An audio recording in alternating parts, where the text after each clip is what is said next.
सुनते ही अभिनव के होश उड़ गए। उसने अकरम को घूरते हुए देखा और बोला, तुम्हारे जासूस क्लैरॉन होटल के आसपास भी है? हाँ, मैं बस यही पता करने की कोशिश कर रहा हूँ कि हमारे ग्रुप में असली भेड़िया कौन है, और मुझे लगता है कि दिक्पाल भी यही कर रहा होगा। मैं दावे के साथ तो नहीं कह सकता, लेकिन मुझे लगता है कि तुम्हारी कंपनी की मेन सेक्रेटरी की दिक्पाल के साथ मिली भगत है। यह सुनते ही अभिनव हैरान हो गया। अब आगे क्या होने वाला था? क्या अकरम का अंदाजा सही निकलेगा? क्या सच में अभिनव के अपने उसे धोखा दे रहे थे? क्या करने वाला था अभिनव इस हालत में?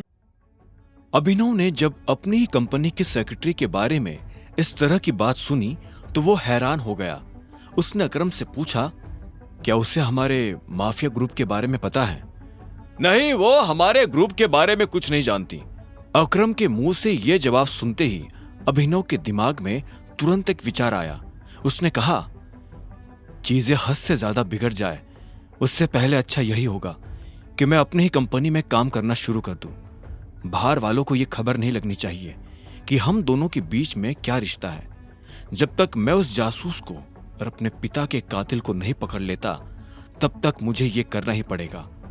अकरम ने उसकी बात सुन एक गहरी सांस ली और कहा, ठीक है तो फिर जैसा तुम्हें सही लगे, लेकिन फिर भी मैं उस मैनेजर को तो जॉब से निकालने वाला हूं। उसे तुमसे इस तरह से बात नहीं करनी चाहिए थी।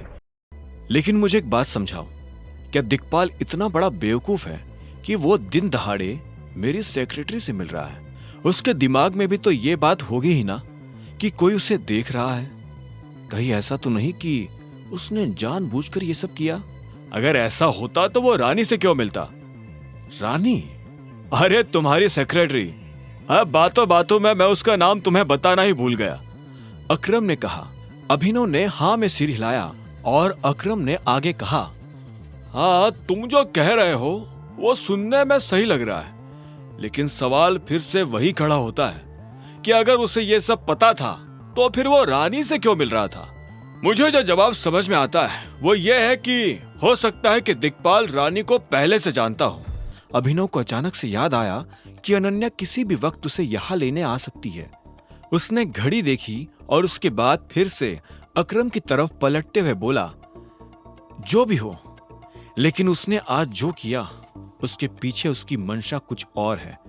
अगर ये कोई नॉर्मल मुलाकात होती तो वो दिन में तो रानी से नहीं मिलता, वो उसे रात में ही बुलाता, और वो भी गुड़गांव में नहीं, कहीं और। कहीं कुछ तो गड़बड़ है। मुझे पता नहीं क्या, लेकिन कुछ तो है जो ऑफ है। हो सकता है कि उसने ये सब सिर्फ हमें दिखाकर उलझाने के लिए किया हो, अकरम ने कहा।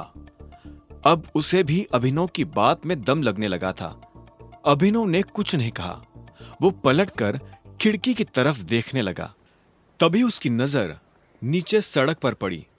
एक गाड़ी AK प्राइवेट लिमिटेड के ऑफिस की तरफ बढ़ी चली आ रही थी। कुछ देर के बाद वो गाड़ी रुकी और अनन्या उसमें से बाहर निकल आई। अनन्या को देखकर अभिनव के चेहरे पर मुस्कान आ गई थी। वो फिर से अकरम की तरफ पलटा और बोला, शायद वो हमें यह सोचने पर मजबूर करना चाहता है कि जासूस रानी है, लेकिन जासूस रानी नहीं है, कोई और है। और वो जो भी है मेरी नजर से ज्यादा दिन तक बच नहीं पाएगा। रही बात नौकरी की, तो मैं चलता हूं बॉस, मुझे दूसरी कंपनी में नौकरी मिल गई है। जैसे ही वो बाहर आया तो इतने में कामिनी भागते हुए उसके पीछे से आई और उसके सामने आकर खड़ी हो गई। अभिनव देख पा रहा था कि उसके चेहरे पर एक बड़ी सी मुस्कान थी। मुस्कान के पीछे की वजह समझने में अभिनव को ज्यादा देर नहीं लगी और उसने कहा, कॉन्ग्रेचुलेशंस। कामिनी उसकी बात सुनकर जोर से हंसी और बोली, मुझे पता नहीं था कि मुझे ये खुशी इतने जल्दी नसीब हो जाएगी। मुझे नहीं लगा था कि तुम इतनी आसानी से मेरा पीछा छोड़ दोगे। अभिनव ने उसकी बात का कोई जवाब नहीं दिया। वो भी बस कामिनी के साथ मुस्कुरा रहा था।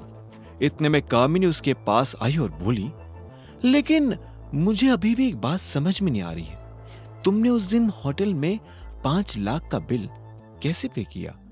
तुम्हारी शक्ल देखकर लगता नहीं कि तुम्हारे पास इतने पैसे जिंदगी में कभी होंगे।